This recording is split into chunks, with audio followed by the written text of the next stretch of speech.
Senhora Presidente, senhoras e senhores deputados, o projeto de resolução hoje em debate tem três eixos fundamentais: a reestruturação da dívida, o controlo público da banca e a saída de Portugal da zona euro, idealmente num cenário de dissolução da zona monetária. Em relação à reestruturação da dívida pública, por várias vezes o Bloco de Esquerda trouxe este debate à Assembleia da República desde 2011. Na altura, houve quem acusasse o Bloco de Esquerda de querer dar o calote. Hoje, há um largo consenso na sociedade. Não podia ser de outra forma. O peso da dívida e dos juros da dívida são incomportáveis para o nosso país.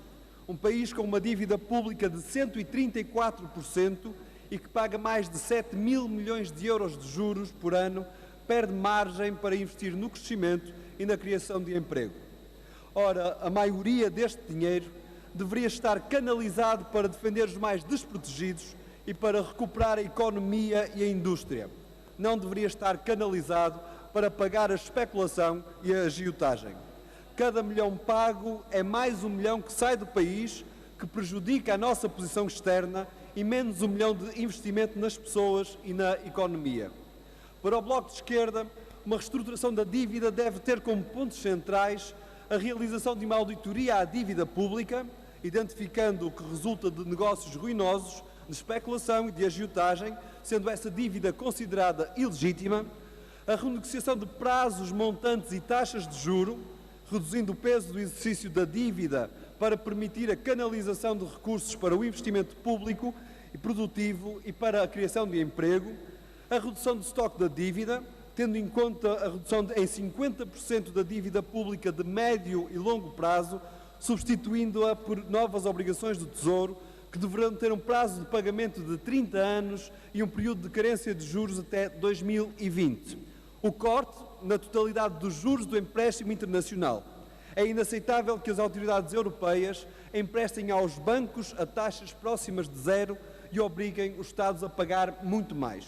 E a indexação dos pagamentos de juros da dívida de bilhetes e obrigações do Tesouro à evolução positiva das exportações de bens e serviços e do comportamento da economia. Defendemos também os pequenos aforradores, nomeadamente os detentores de certificados de aforro e certificados do Tesouro, negociando o pagamento do valor nominal dos seus títulos com uma taxa de juro indexada ao crescimento do PIB, mais um prémio para promover a poupança e o financiamento da dívida. Existem, portanto, várias diferenças em relação à proposta que o PCP traz a debate, particularmente no que toca ao pagamento da dívida ilegítima e na realização de uma auditoria. Contudo, acompanhamos genericamente a proposta em relação a esta matéria e votaremos favoravelmente neste ponto. Também o controlo público da banca, também sobre o controlo público da banca, a posição do Bloco de Esquerda é bem conhecida, não só de todos e todas os deputados, mas como de todos os portugueses. Nos últimos anos ficou mais que exposta a forma como o sistema financeiro funciona em Portugal. A nacionalização do BPN, o caso BPP, a injeção de dinheiro público no BANIF, no BCP e no BPI e a resolução do BES são 6 casos em 6 anos. 6 casos em que o Estado foi chamado a salvar a banca. 6 casos em que o país se endividou por culpa dos banqueiros. 6 casos em que os portugueses sofreram mais cortes por causa da ganância da banca. 6 casos em que mostram que a banca é demasiado importante para estar nas mãos dos banqueiros e da sua gula. A banca deve ser pública para ser estável e deve estar sob controle público para poder ser colocada ao serviço da economia e do país.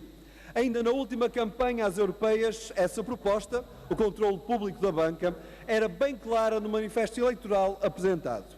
Dizíamos: desde a crise financeira, os contribuintes portugueses pagaram dezenas de milhares de milhões de euros para recapitalizar a banca portuguesa. Em troca, a banca especulou contra a dívida portuguesa e secou o crédito à economia real, agravando a recessão e a situação das contas públicas. A imensidão de recursos públicos despejados no setor financeiro tem de ter retorno para o país. Por isso defendemos a nacionalização da banca intervencionada e políticas públicas de crédito que funcionem como motor de arranque para a economia. É deste ponto de partida, da posição bem vincada do Bloco de Esquerda, que acompanharemos e votaremos favoravelmente a proposta apresentada pelo PCP neste ponto. A última das propostas trazidas a debate é da saída de Portugal do euro e da preparação da dissolução da zona euro. Antes de avançarmos no debate, convém voltarmos um pouco atrás no tempo. Em 1997, antes de Portugal adotar o euro como sua moeda oficial, várias personalidades na esquerda portuguesa deram o nome e a cara por um manifesto que alertava para os riscos de aderir ao euro e de abdicar da soberania monetária.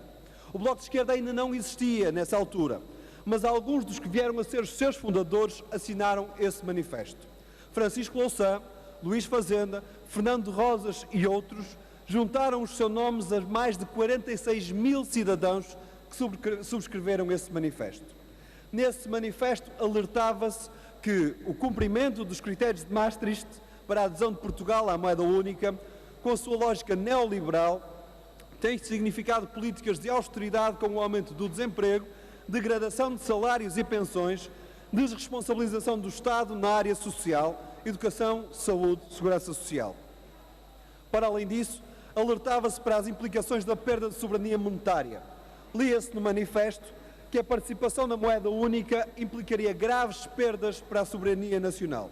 Importantes políticas, orçamental, monetária, fiscal, cambial e outras passariam a ser decididas no essencial pelo Banco Central Europeu, à margem das instituições e órgãos de soberania portugueses eleitos e politicamente responsáveis perante os cidadãos.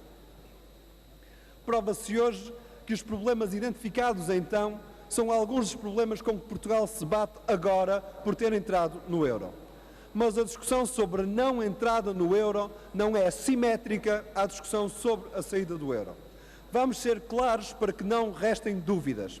A proposta que o PCP nos traz agora é a desvinculação de Portugal do euro, idealmente realizada no contexto de uma dissolução ordenada da zona euro. Esta podia ser uma solução para os países da periferia europeia, mas apresenta-se irrealista no atual contexto. É claro, neste momento, que a saída de Portugal da zona euro acontecerá em confronto com as instâncias europeias. Se essa situação ocorrer, estaremos ao lado daqueles que rejeitam comprometer todos os interesses do país em nome de uma presença cega e obediente ao euro e aos interesses financeiros. Mas estamos conscientes que esta opção implica uma avaliação séria das reais consequências para o país e para a sua população. Não douramos a pílula, porque queremos ser uma esquerda séria, honesta e preparada para dar respostas ao país. Do nosso ponto de vista, esta é uma decisão que não é isenta de riscos e incertezas. Não há dúvidas.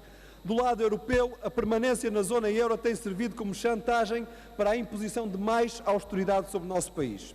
Essa chantagem é inaceitável e rejeitamos qualquer sacrifício em nome do euro como consequência da permanência na zona euro. Nenhuma permanência na zona euro vale o empobrecimento deste povo, nem a perda da sua liberdade e soberania para decidir a forma como distribui os seus recursos. A austeridade não é inevitável, nem justificável e tem sido promovida na Europa à margem da decisão popular por imposição dos interesses financeiros e económicos que subjugam os governos à sua vontade. Por isso mesmo, os governos europeus fugiram da voz popular. Sabem, por exemplo, que o Tratado Orçamental, o Tratado da Austeridade Sem Fim, não tem apoio dos cidadãos europeus. E o mesmo acontece com outros tratados europeus. A austeridade tem sido a política da Europa, mas a austeridade não tem legitimidade e a Europa não tem de ser austeridade. Assim, o único caminho possível para a Europa é da recusa cidadã destas imposições austeritárias. Esse tem sido o caminho defendido pelo Bloco de Esquerda, na desobediência e no confronto com este diretório europeu que quer existir acima dos povos e contra os povos, no confronto com instâncias europeias que vivem fora da democracia e à margem da vontade popular. É esse o caminho que fazemos ao lado do Syriza, na Grécia, do Podemos e Esquerda Unida em Espanha e de todo o partido da esquerda europeia, e é com eles que construiremos um futuro diferente para a Europa. É com estes princípios que afirmamos que a manutenção do euro não é nem pode ser um dogma, e muito menos pode ser paga a qualquer preço. A saída do euro pode até ser uma realidade imposta pela Europa, incapaz de aceitar as escolhas democráticas que rejeitem a austeridade, ou consequência da fragmentação europeia. E por isso o país não pode ser apanhado desprevenido e deve estar preparado. Nesta questão, acompanhamos o conteúdo da resolução, mas não concordamos que se transforme a saída do euro num objetivo político neste momento. Por estes motivos, neste ponto da votação do projeto de resolução, o Bloco de Esquerda irá abster-se. Disse.